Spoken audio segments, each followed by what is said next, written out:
If it's really true, and we think it is, that this region is negatively charged, not neutral, negatively charged, then somehow you can't create negative charge from nothing, so there must be positive charge somewhere else. We had the idea that maybe what's going on is that the water molecules, H plus, OH minus, are getting broken into the negative part and the positive part, and the negative parts are somehow aggregating right next to the naphthion or next to the gel, giving us the EZ. And the protons, positive charge, should be somewhere else. So where's the evidence for the positive charge somewhere else?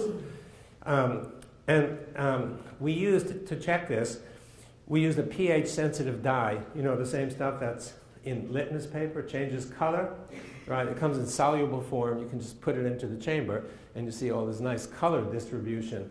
And we were looking for a high concentration of protons somewhere, because if the water molecules are splitting into negative and positive, we've got to find the positive somewhere. So this is next slide is a result. Let me explain. So this is a piece of naphthion. This is the exclusion zone here.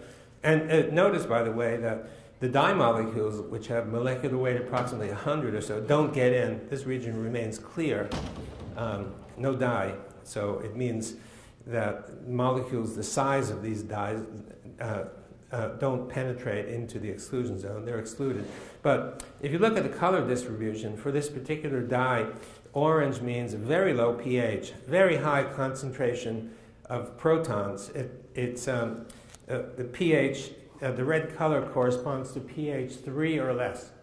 So very low pH. So we found, indeed, that next to this negatively charged region should be a positively charged region. And just to be sure that we're not deluding ourselves into thinking there's something there that's really not there, we did the acid test, so to speak, and that is you put one electrode here, that is one in the negative, one in the positive, and connect them through a resistor. And if one region is positive and the other one's negative, you should get current flow through the resistor. And next slide shows one of the first experiments we did to demonstrate that. So here is current on the y-axis and time here. And you can see current starts from some large value and then diminishes. It diminishes to a plateau which is not zero. It continues. And because of this current flow between the positive and the negative, we have confirmation that there really is separated charge. So it really looks like the molecules of water are getting split into the negative component and the positive component, just like, in a sense, the first step in photosynthesis. And so what we really have is a charged battery in water. Here is a hydrophilic surface next to water, and from the water builds this negatively charged EZ and charges, positive charges beyond. Okay. And this is significant for what follows. So far, I've shown you that next to hydrophilic surfaces with charges on them, there's a liquid crystalline region, as Gilbert Ling has suggested. It has negative charge, not neutral. It excludes solutes profoundly. And some of the evidence I presented suggests that this dipolar model, stacked dipole, is not correct. I'll come back to that in a moment because structure is everything for understanding. And this region of order may extend very far. So how far is very far? If you do the computation, it's millions of molecular layers. It's not 2 or dozens or so, but millions. It can extend way out. So the idea that this kind of ordered water is a different phase of water is not original. It came from Sir William Hardy, who was a famous colloid physical chemist more than 100 years ago, who said, there's a problem, guys, he said, with the water, because there are so many observations that don't fit the standard idea of 3 phases. The only way to explain these is that you must have a 4th phase. So he suggested that without a lot of evidence more than 100 years ago.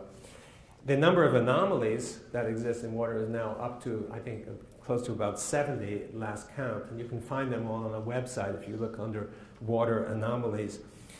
So the idea that this may be a fourth phase of water is old. It's not new at all. Now,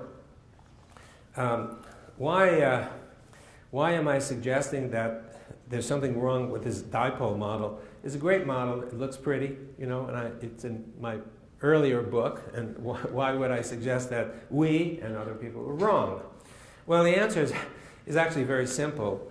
You know, it didn't take a rocket scientist to figure it out. So this region has negative charge, but dipoles, consisting of plus minus, dipoles are neutral.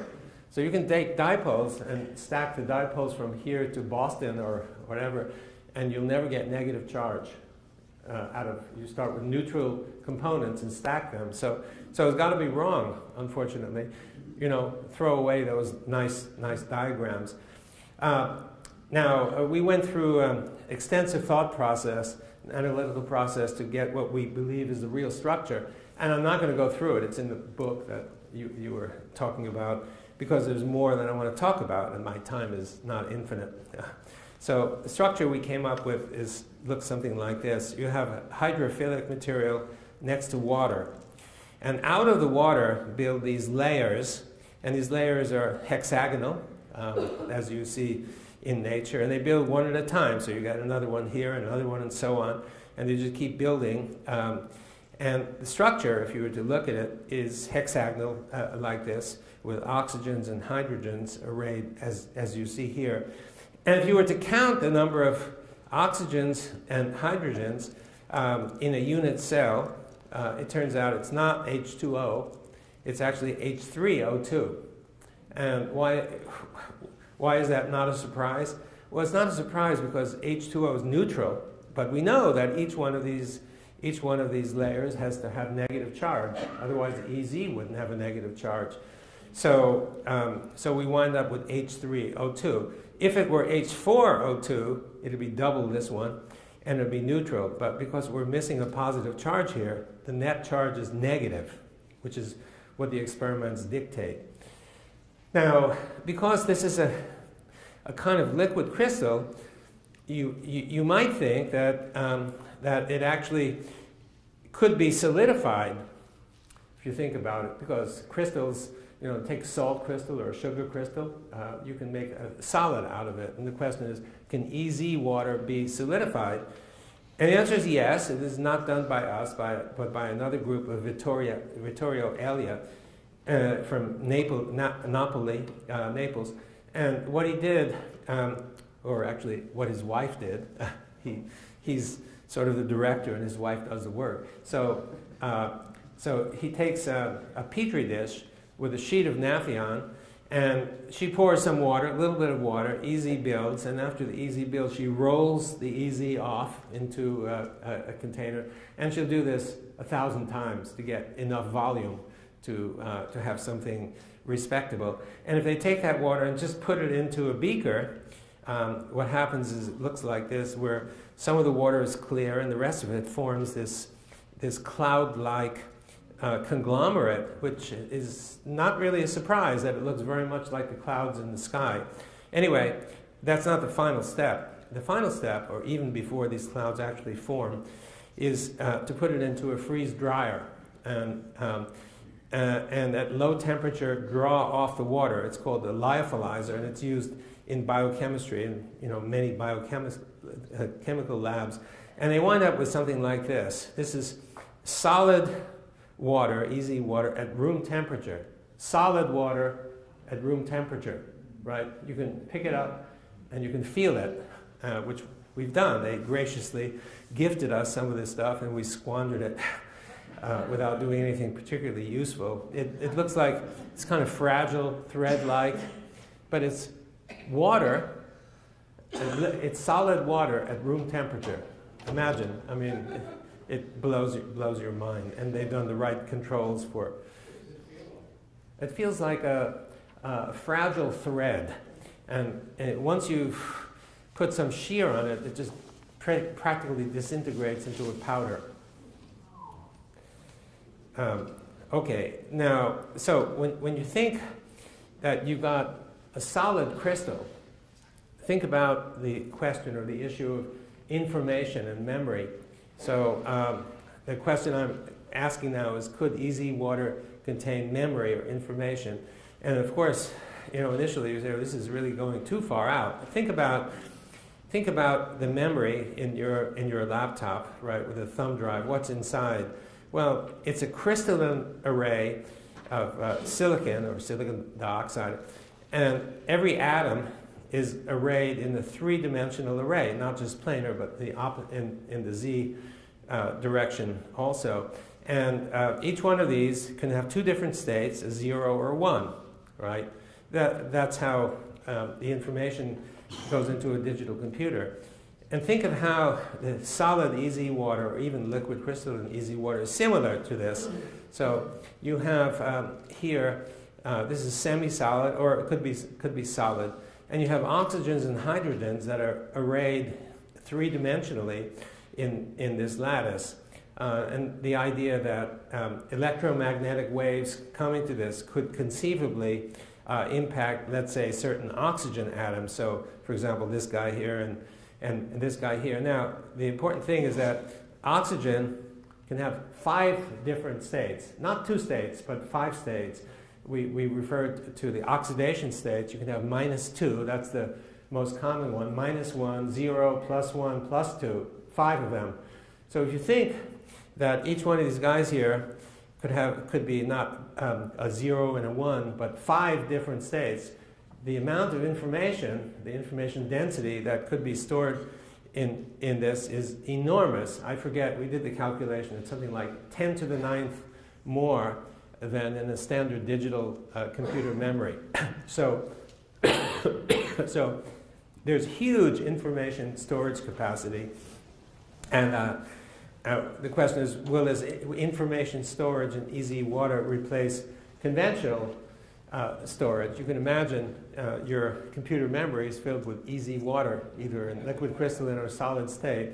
Right now, this is a fantasy, but the possibility is there. But also, you know, for all of us thinking about biology, if the water inside your cells is easy water, this water has the capacity to store and even transmit information from the environment, from anywhere. So there are many reports. We organize the annual conference on the physics, chemistry, and biology of water each year.